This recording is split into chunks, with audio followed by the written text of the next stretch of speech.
welcome back to my channel. Today I'm going to be showing you 10 super easy header styles that you can use in your bullet journal, planner, hand lettering projects, card making, really anything. And for these styles, I really wanted to stick to the most simple styles, headers that you can do with just a simple black pen. The pens I'm using here today are various micron pens. I'm using a variety pack that has different weights of pens but also has a little felt tipped marker and also a brush tip, so it's a great little assortment. And for a few of these I'm also using a white gel pen, and the one I'm using is the Uniball Signo white gel pen. So for my first example, this is probably the one that I use the most in my bullet journal because it's so easy. All you have to do is write your header, and for this I'm doing it in all caps, and then you draw a box around it, and then you're going to draw a simple box drop shadow behind it and fill that in with your pen. The second example is pretty similar, but it's going to be sort of like the reverse of this. So for the box, I'm filling it in with a black pen and drawing the drop shadow as just an outline and filling that in with some diagonal stripes. And I'm going to come back to that in a little bit. I'm going to be writing in white gel pen over it, but you want to make sure you let that black marker set down and dry before you go in. Otherwise, it'll get a little gray and you won't get as crisp of a white line as you want. Then for number 3, I'm going to be doing a little pennant outline. I just wrote my header in script this time, but you can stick to the all caps if that's easier for you. And you're just gonna draw little notches on the edges of the box so that it looks like a little banner. Number 4 is also a banner, but it's more of a dimensional one. So first I'm going to draw a box around my header, and then I'm gonna draw the little pennant pieces underneath and to the sides and create that little fold underneath as well. These are super easy to do once you have an example.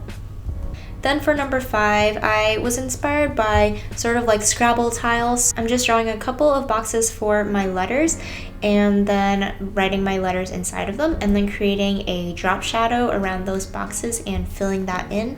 I think just adding those drop shadows gives it so much dimension and really makes them pop out. And you'll see that I do this for a lot of my styles just because it adds a little something extra.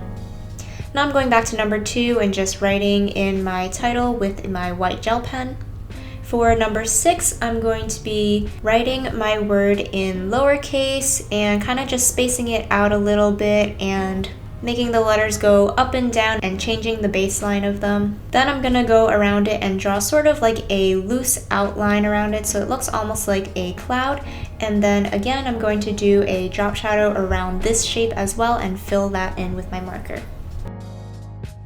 I sort of messed up on number 7, so just ignore that one at the top there, but I'm redoing it here on screen. So what I'm doing is starting off with some block letters for my word, and then for each little corner of my letter, I'm going to be creating these little diagonal notches and then connecting those to create like a 3-dimensional letter. I'm not going to fill in these drop shadows, but you can go ahead and do that if you want to.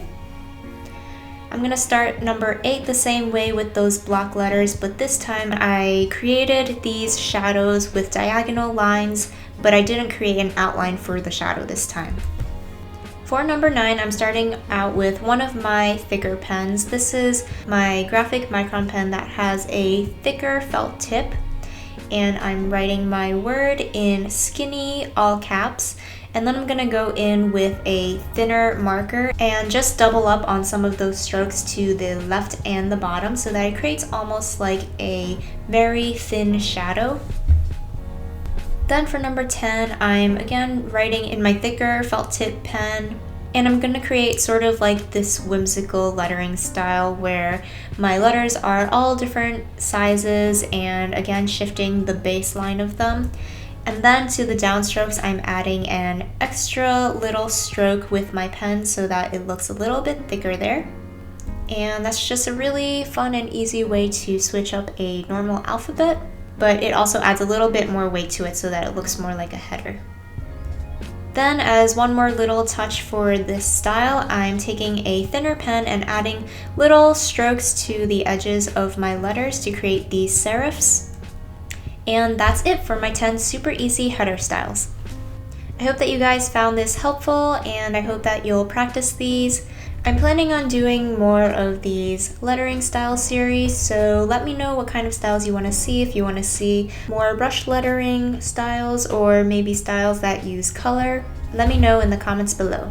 If you like this video, make sure to give it a thumbs up and to subscribe to my channel, and I'll see you guys again next time. Bye!